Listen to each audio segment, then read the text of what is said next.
마켓리더의 시선으로 글로벌 경제와 산업 트렌드를 체크하고 이걸 수익으로 연결해 보는 시간, 고수의 선택 시간입니다. 오늘은 윤석천 경제평론가와 함께합니다. 어서 오세요. 네, 안녕하십니까.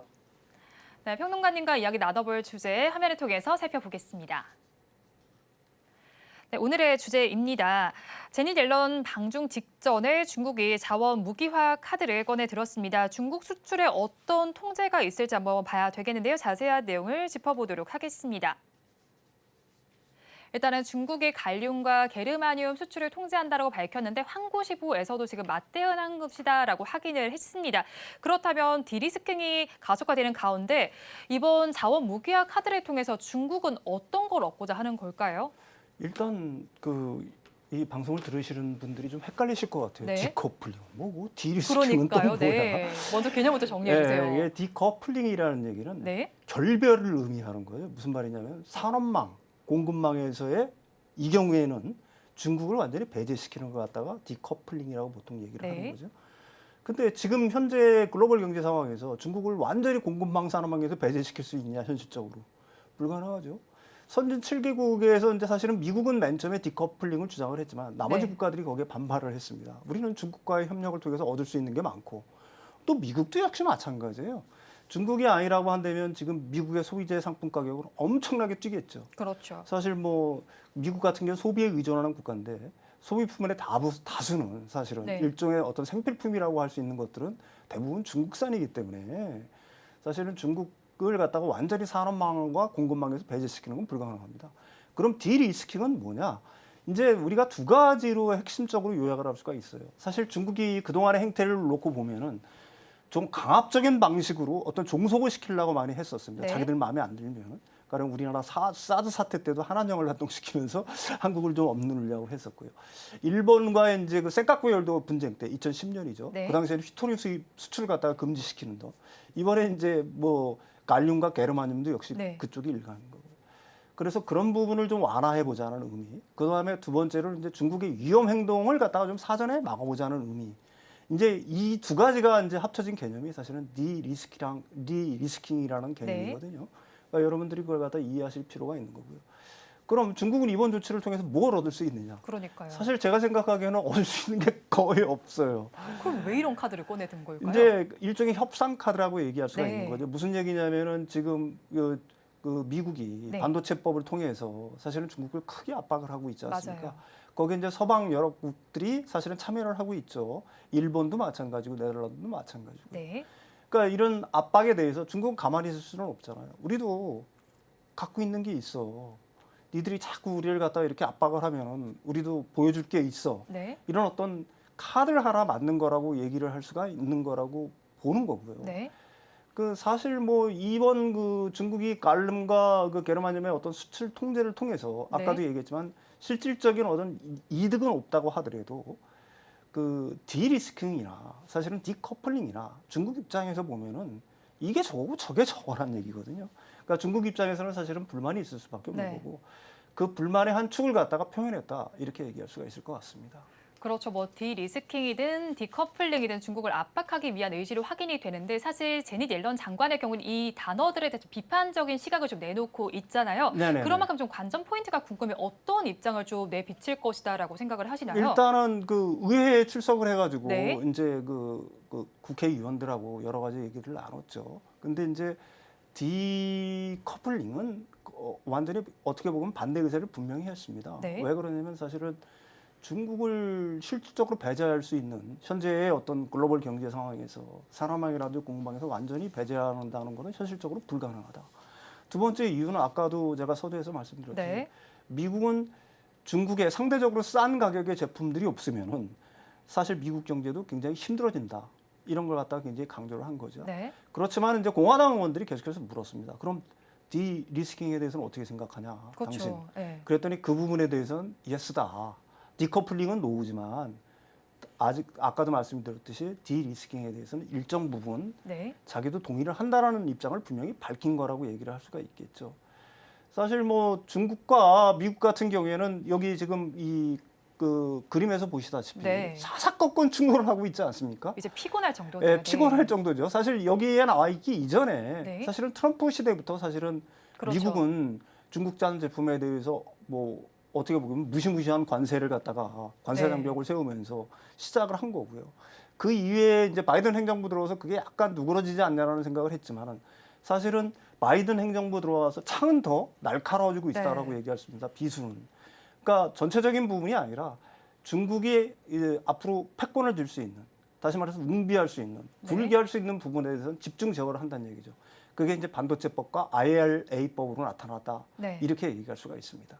그렇죠. 이렇게 계속해서 갈등이 이어지는 상황 속에서 좀 미국과 중국의 충돌 계속해서 이어질 것으로 보입니다. 네. 일단은 그래서 살펴보면 일단 중국 외교부의 경우에는 그래도 이 조치가 뭐 특정 국가를 겨냥한 것이 아니다라고 밝히기는 했어요. 갈륨과 게르마늄 수출을 좀 제한하기로 했는데 그런데 이런 상황 속에서 사실 월스트리트 저널의 경우에도 이 상황을 좀 주시하겠다라고 밝히기도 했고요. 네. 지난 3월에 EU에서도 핵심 광물 중에 선정이 되어 있던 금속들이잖아요. 네네. 그런 만큼 우리 산업에는 어떤 타격이 있을 것이다라고 보시나요? 일단 그 지금 뭐 일부 언론에서는 맨 처음에 어떤 논지들은 아, 네. 이거 큰일 난 거 아니냐. 그렇죠. 사실은 네. 갈륨이라든지 게르마늄 같은 것들이 첨단 반도체라든지 아니면 디스플레이라든지 레이더라든지 일종의 군사한 무기 네. 뭐 이런 데 이제 많이 쓰이는 거니까 많이 쓰이는 건 아니죠. 이제 주로 쓰이는 핵심 네. 소재니까 이거 큰일 난 거 아니냐라는 어떤 염려를 굉장히 그러네요. 많이 했는데 갈륨과 게르마늄은 여기 그림에서 보는 것처럼 네. 이렇게 자연계에서는 이렇게 완전한 광물 형태로 존재하지는 않는다라고 얘기를 합니다. 네. 이게 이제 모그사이트, 알루미늄 재련할 때, 네. 그다음에 이제 아연광을 재련할 때 나오는 일종의 이제 희소 금속이라고 보통은 얘기를 해요. 근데 중국이 이 세계 시장에서 차지하고 있는 비중이 굉장히 높죠. 그렇죠. 네. 갈륨 거의 같은 경우에는 90%, 94% 네. 정도를 넘어가고 있는데 이렇게 맞아요. 이 장악력이 이렇게 굉장히 큰 어떤 장악을 갖다가 하고 있는 이유는 네.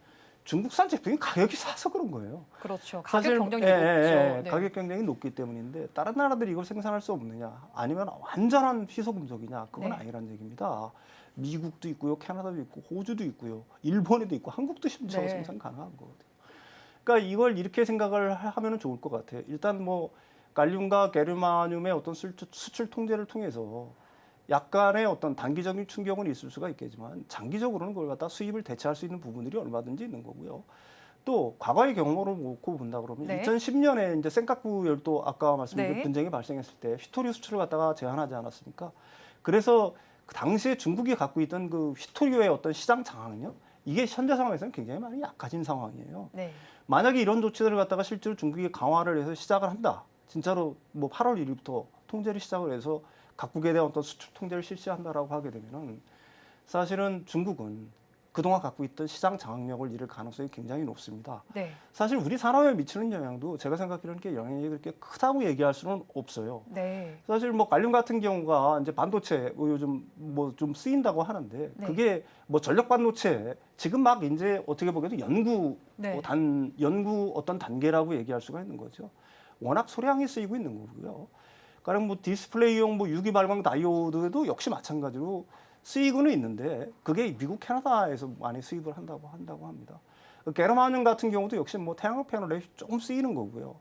그 다음에 그 반도체 공정에서 가스 네. 그 생산하는 데 쓰인다고 하는데 이게 다른 어떤 희귀 금속이라든지 이런 걸로 충분히 대처가 가능하다라고 얘기를 해요.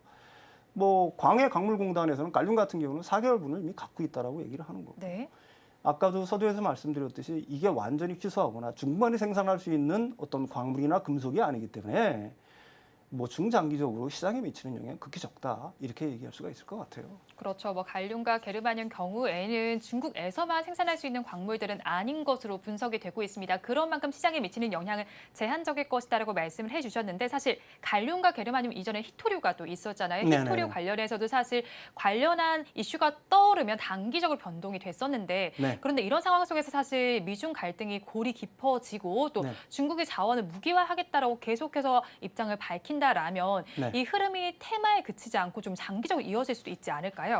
글쎄요. 이런 어떤 많이 쓰이는 그 금속이나 네. 광물들 같은 경우에는 그런 영향이 반드시 있을 수밖에 없겠죠. 그렇지만 다행히도 우리나라는 그런 가령 뭐 리튬 같은 경우에는 네.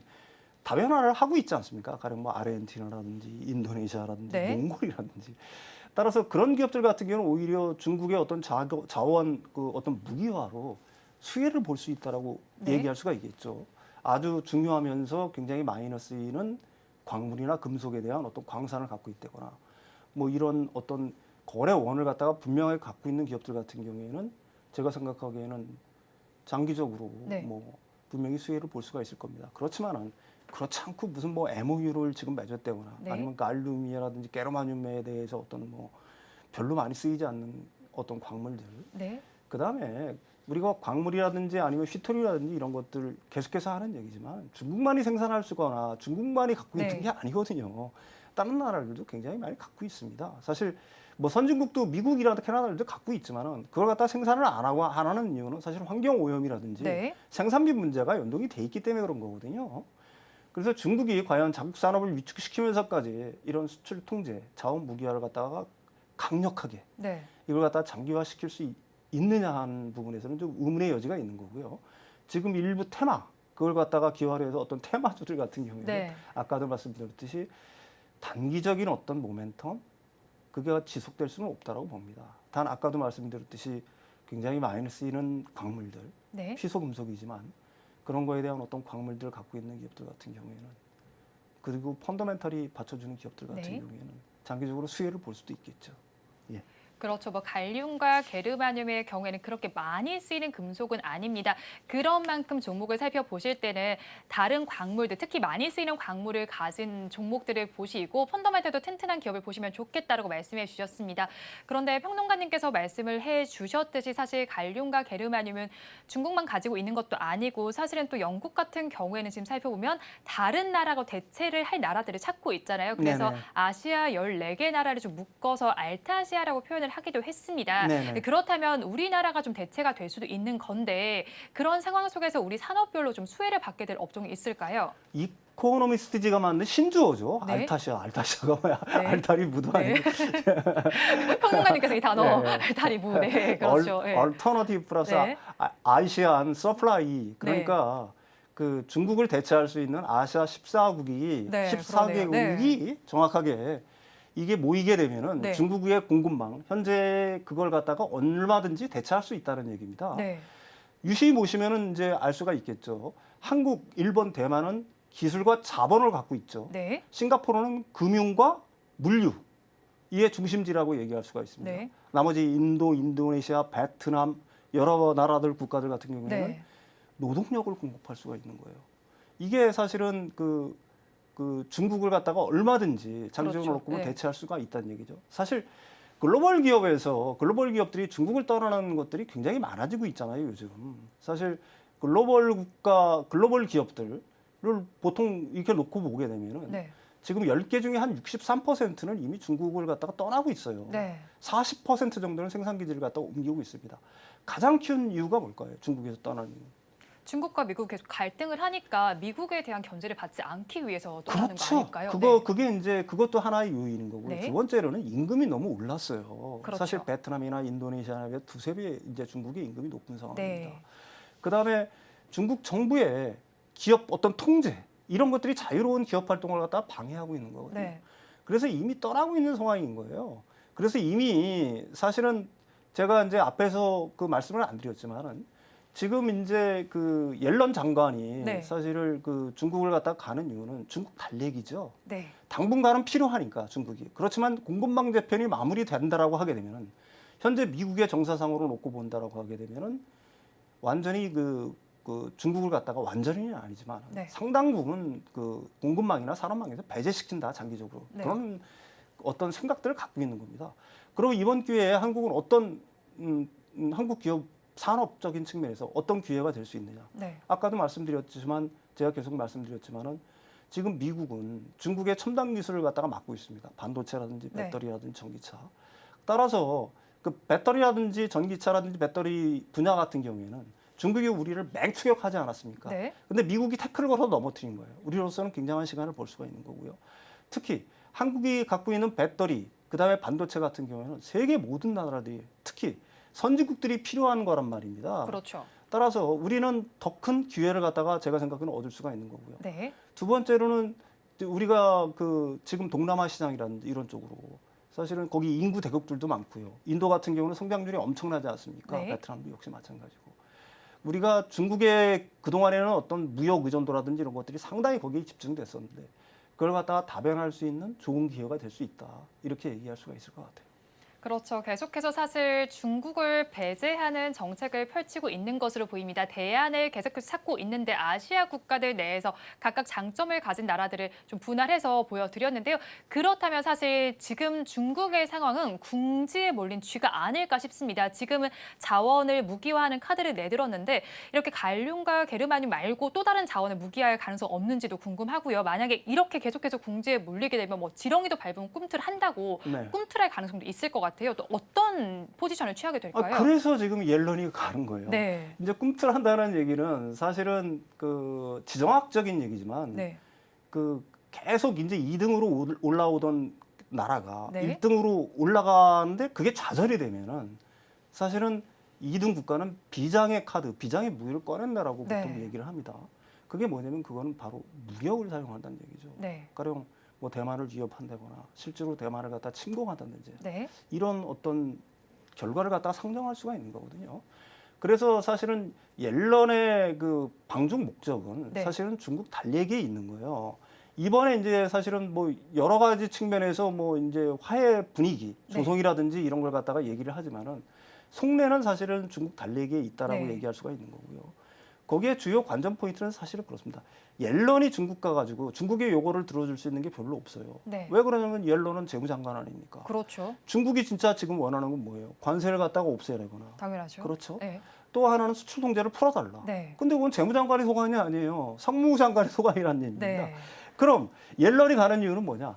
미중 간의 어떤 대화 채널을 갖다가 복원하고 그 채널을 갖다가 유지하는 게 첫 번째 목적이 되겠죠. 네. 두 번째 목적은 이런 정도의 얘기는 할 수 있을 거라 봐요. 글로벌 경제의 어떤 거시경제적인 어떤 측면들, 네. 그런 측면들에 대한 어떤 양국, 거대 양국, G2 간의 어떤 협력, 뭐 이런 정도의 얘기는 할 수 있을 거라고 저는 봅니다. 다만 아까도 말씀드렸듯이 실질적으로 중국이 얻고자 하는 것들, 그 답을 갖다가 옐런이 내놓을 수 있느냐 하는 거는 의문의 여지가 있다는 얘기죠. 그렇죠. 그렇다면 어떻게 보면 가시적인 성과가 조금 나오기 힘들 수도 있는 방중이라고 보이기도 합니다. 그렇다면 옐런 장관 이후에 또 다른 장관들이 방중할 가능성도 있을까요? 뭐 가령 그 이번 그 옐런의 어떤 방중을 통해서 네. 중국 달래기가 약간 좀 미흡하다라고 네. 하면은 그 뭐 상무부 장관이 실질적으로 중국이 요구하는 어떤 상무부 장관이 실질적으로 중국을 방문해서 뭐 관세 철폐 정도. 네. 사실은 관세 철폐한다고 하게 되면 미국 입장에서도 그거 나쁜 거는 아니거든요. 일반 소비재 상품의 어떤 관세 철폐. 네. 그다음에 이제 중국도 사실은 미국 제품 제품에 대해서 관세를 갖다가 부과를 하고 있는 거니까 양국이 합의를 해서 관세를 조금 내리자 하는 정도. 뭐 이런 정도의 합의는 얼마든지 할 수 있을 것 같아요.